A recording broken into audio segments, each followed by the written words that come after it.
Carnotaurus est un genre de dinosaure théropode qui vivait en Amérique du Sud pendant la période du Crétacé supérieur, probablement il y a entre 71 et 69 millions d'années. La seule espèce connue est Carnotaurus sastrei, à partir d'un seul squelette bien conservé. C'est l'un des théropodes les mieux compris de l'hémisphère sud.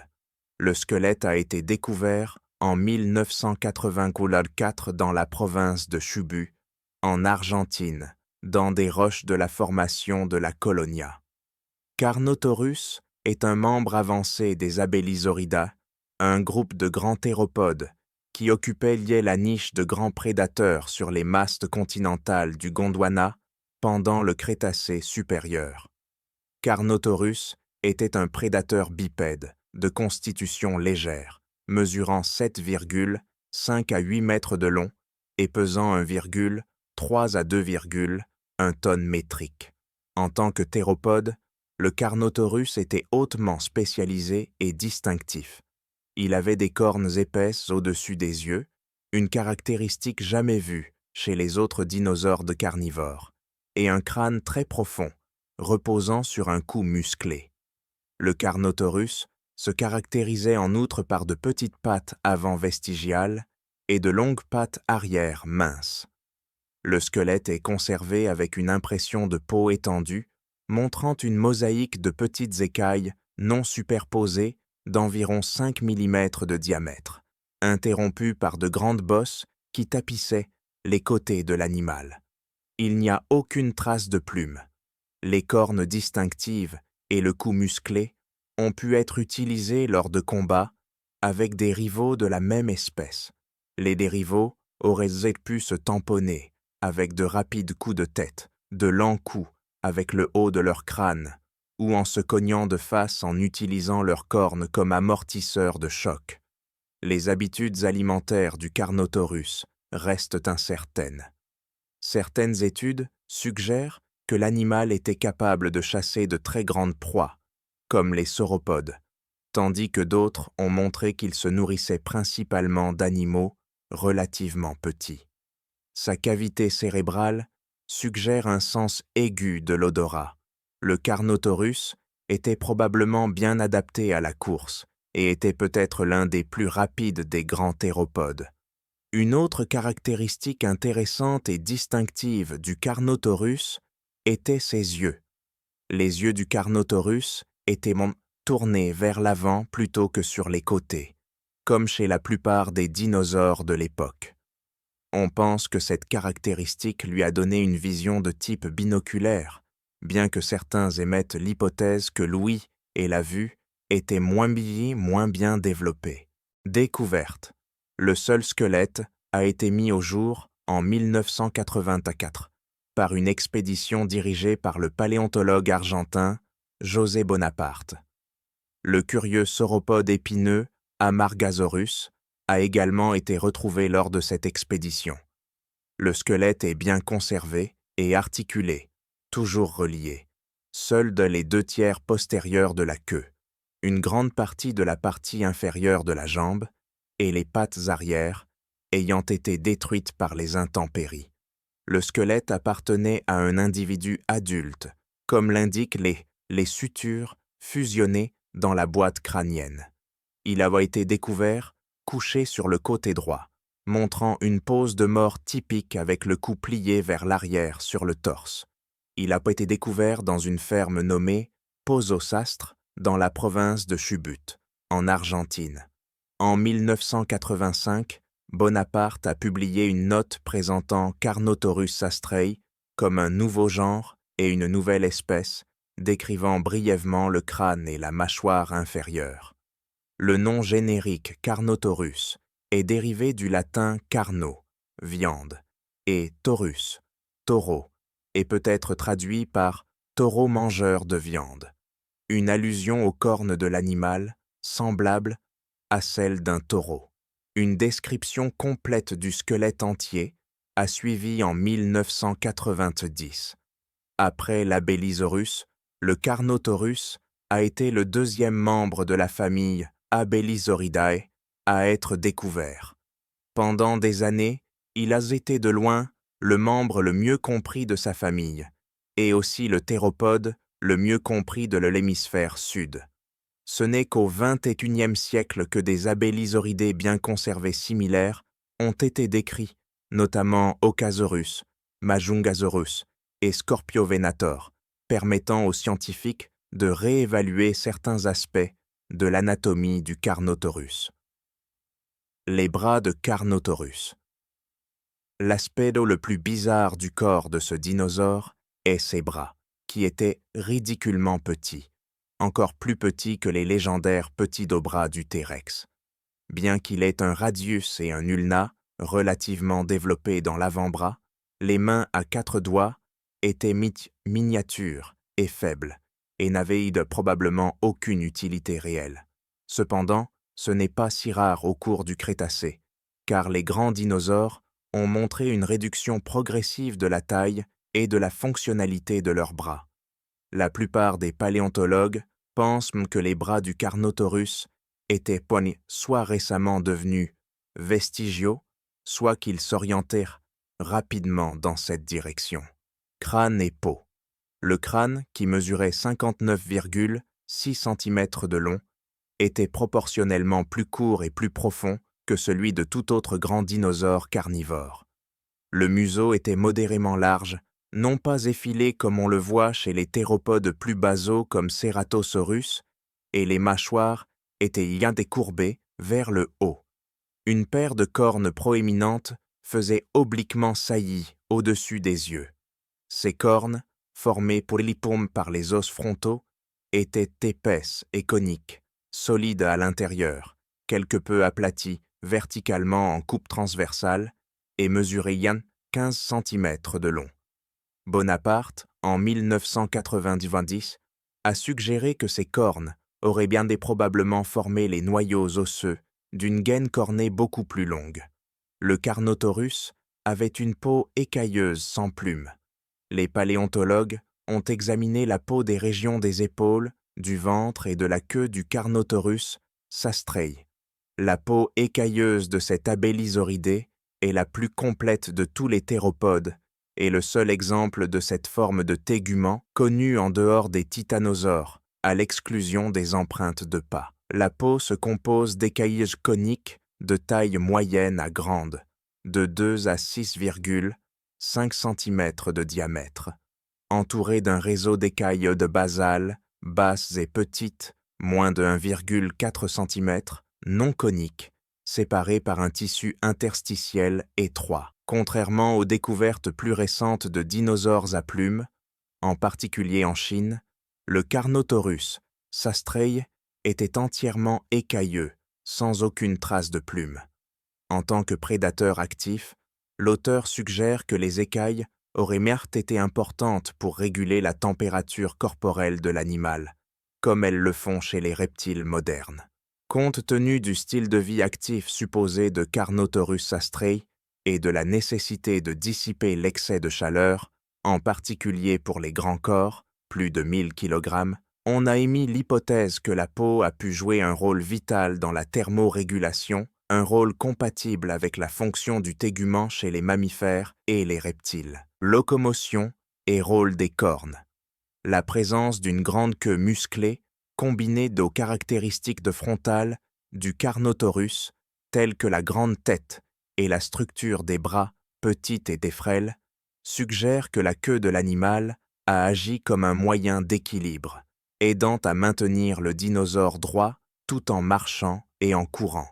Ses pattes arrière musclées, combinées à la puissance d'équilibre de sa lourde queue, ont permis au Carnotaurus d'atteindre des vitesses incroyables.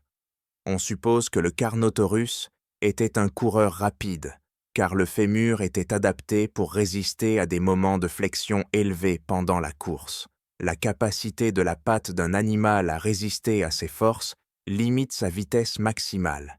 Les adaptations de course du Carnotaurus auraient été meilleures que celles d'un humain, mais pas aussi bonnes que celles d'une autruche.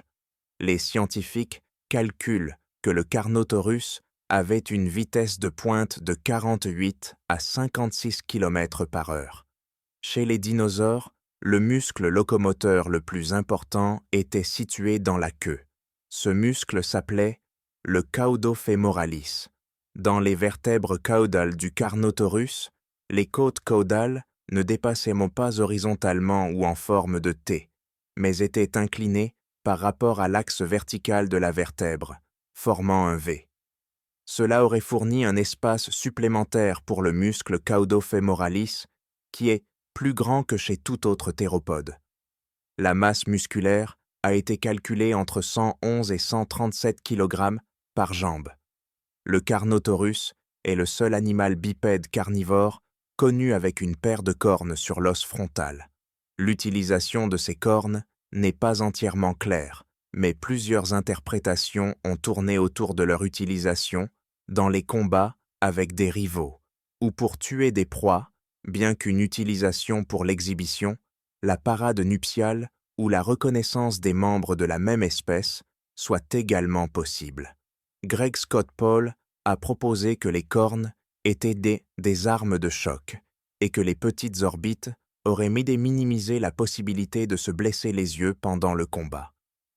Cerveau et sens. En 2019, des paléontologues ont utilisé une tomodensitométrie, CT, pour étudier la cavité endocrânienne qui contenait le cerveau. Le volume de la cavité endocrânienne était de 168,3 cm3, bien que le cerveau n'ait rempli qu'une fraction de cet espace. Les auteurs ont utilisé deux estimations différentes de la taille du cerveau, en supposant une taille de cerveau de 50% et 37% de la cavité endocrânienne respectivement. Cela donne un quotient d'encéphalisation reptilien, une mesure de l'intelligence, plus grand que celui du Majungasaurus apparenté, mais plus petit que celui des tyrannosaures. La glande pinéale, qui produit des hormones, a pu être plus petite que chez les autres abélisauridés, comme l'indique la faible expansion durale, un espace au-dessus du cerveau antérieur où la glande pinéale est censée avoir été située. Les bulbes olfactifs, qui abritent le sens de l'odorat, étaient grands, tandis que les lobes optiques, qui étaient donc irresponsables de la vue, étaient inonés relativement petits. Cela indique que le sens de l'odorat a pu être mieux développé que la vue, alors que le contraire est le cas chez les oiseaux modernes. L'extrémité avant des voies olfactives et des bulbes était courbée vers le bas, une caractéristique uniquement partagée par Indosaurus. Chez les autres abélisauridés, ces structures étaient orientées horizontalement. Comme l'hypothèse a été émise, cette courbure vers le bas, ainsi que la grande taille des bulbes, pourrait indiquer que le Carnotaurus comptait plus sur l'odorat que les autres abélisauridés. L'audition a pu être peu développée chez le Carnotaurus et d'autres abélisauridés, comme l'indique la courte lagena de l'oreille interne. Le champ auditif a été estimé à moins de 3000 Hz. Cycle de vie. Comme les autres dinosaures, le Carnotaurus éclosait des œufs pondus dans des nids de brindilles, enfouis sous terre pour les protéger des prédateurs. La période d'incubation de ces œufs était d'environ 2 à 3 mois, après quoi ils éclosent. Les experts pensent que les petits du Carnotaurus, comme les autres théropodes, étaient recouverts de plumes duveteuses pour aider à réguler leur température. Ils ne comptaient l'âne que sur leur mère pour se nourrir et se protéger pendant cette période. Au fur et à mesure que le Carnotaurus grandissait, il passait par plusieurs stades de développement. En tant que jeune, le Carnotaurus était plus indépendant et commençait à explorer son environnement. C'est également à ce stade que les experts pensent qu'il a commencé à développer ses cornes distinctives.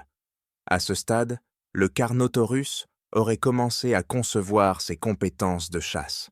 Il aurait appris à chasser des proies plus petites comme des lézards et des mammifères. Au fur et à mesure qu'il grandissait, il serait devenu plus habile à chasser de plus grandes proies, comme d'autres dinosaures. Le Carnotaurus était prêt à s'accoupler et à se reproduire à l'âge adulte.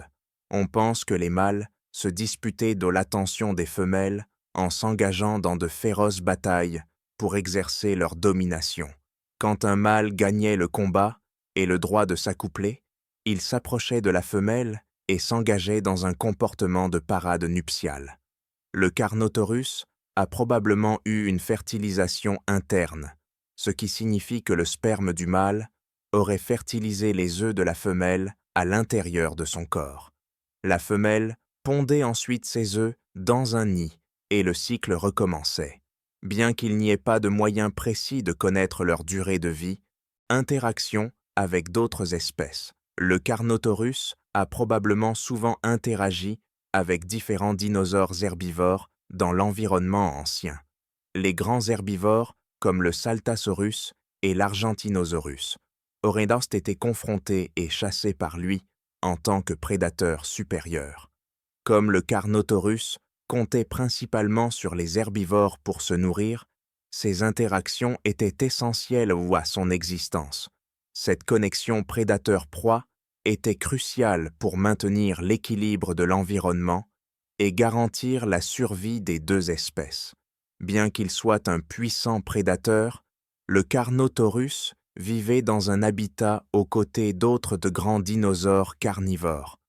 L'un de ces types de dinosaures était le Giganotosaurus, un énorme prédateur qui se nourrissait également de dinosauros herbivores.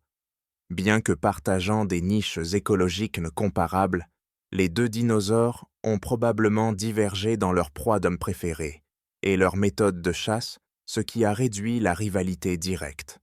Néanmoins, des conflits territoriaux et des conflits peuvent se produire occasionnellement, en particulier lorsque les ressources sont rares. Les interactions entre le Carnotaurus et d'autres prédateurs ne se limiteront pas à la chasse. Comme de nombreux dinosaures carnivores, le Carnotaurus mangeait probablement des cadavres qui avaient été laissés derrière par d'autres prédateurs ou par des catastrophes naturelles. Lorsque la chasse était difficile ou inefficace, le charognage offrait une source de nourriture de substitution. Le partage d'un cadavre peut entraîner des combats occasionnels avec d'autres charognards, y compris des théropodes plus petits ou des animaux opportunistes comme le dinosaure charognard, connu sous le nom de Majungasaurus. Ce dinosaure a également probablement poursuivi les reptiles volants qui dominaient les cieux du Mésozoïque. Il était possible que le Carnotaurus ait occasionnellement ciblé ces créatures aériennes, chassant les petits ptérosaures qui s'aventuraient car trop près du sol. De telles interactions peuvent avoir été rares, mais elles démontrent les connexions complexes entre les différents groupes de créatures préhistoriques. Extinction.